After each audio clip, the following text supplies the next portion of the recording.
At the height of the Late Republic update, the Mediterranean server was filled with incredibly powerful builds, and players were already complaining to the developers about how unbalanced some of these factions had become. The Parthians had one of the most oppressive cavalry kits in the game. Egypt had stacked an absurd amount of gold into naval units, and Rome was quietly grinding, becoming more and more OP. But of all these armies competing in the patch, which one was actually the strongest? And more importantly, was Rome genuinely overpowered or just played correctly? Today, we're going to break down the top builds of the 31 BC meta. For this analysis, we'll be grading each army across 7 core stats: power, defense, strategy, mobility, logistic, economy, morale. Because as we'll see, raw damage output doesn't always determine the winner.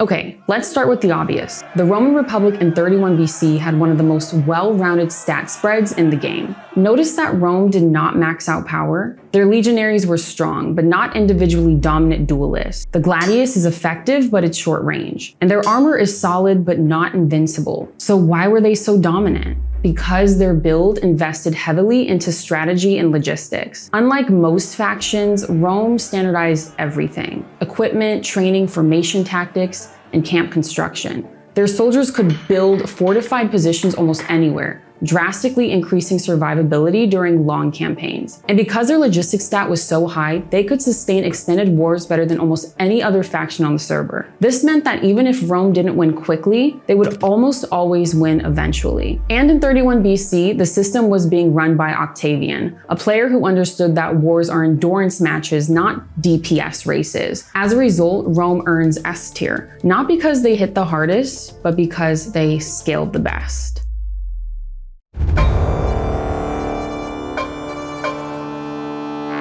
If Rome was balanced and system-focused, Parthia was specialized. Parthia maxed out mobility. Their horse archers were one of the most oppressive ranged units in the entire ancient meta. The Parthian shot, firing backwards while retreating, allows them to kite slower infantry indefinitely. This tactic famously dismantled Roman forces at the Battle of Carrhae. Rather than engaging directly, they drained stamina and inflicted gradual attrition damage. They also had access to cataphracts, heavily armored cavalry units with high burst potential. So why aren't they S tier? Because their build is map dependent. They excel in open terrain, but their siege stat is weak.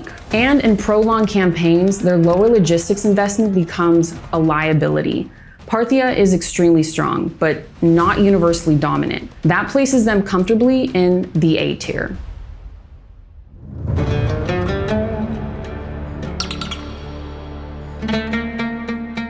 Egypt in 31 BC had one major advantage: economy. They had enormous wealth reserves. This allowed them to field massive fleets and hire mercenaries at scale. At Actium, they deployed one of the largest naval forces in the Mediterranean. However, naval builds are inherently high risk. Their ships were heavily armored and powerful, but slower and less maneuverable than Octavian's fleet. And when coordination broke down, their morale stat collapsed. Egypt's loss was due to weak units. It was due to misplayed positioning and coordination. High A tier, strong build, but heavily dependent on leadership execution.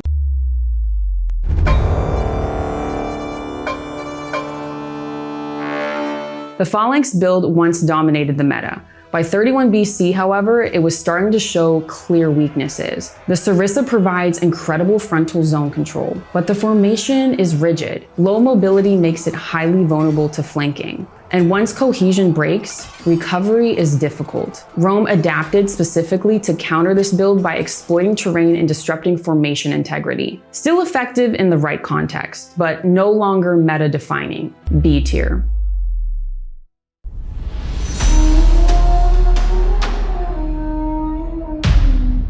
Elephants are intimidating units, high HP, high charge damage, strong fear aura, and on paper, they look like a top tier unit. Their entire build revolves around one ability, the charge. When executed properly, the elephants can break infantry formations almost instantly, applying fear and disrupting cohesion. Against unprepared armies, this is devastating. But the build has a major weakness: morale.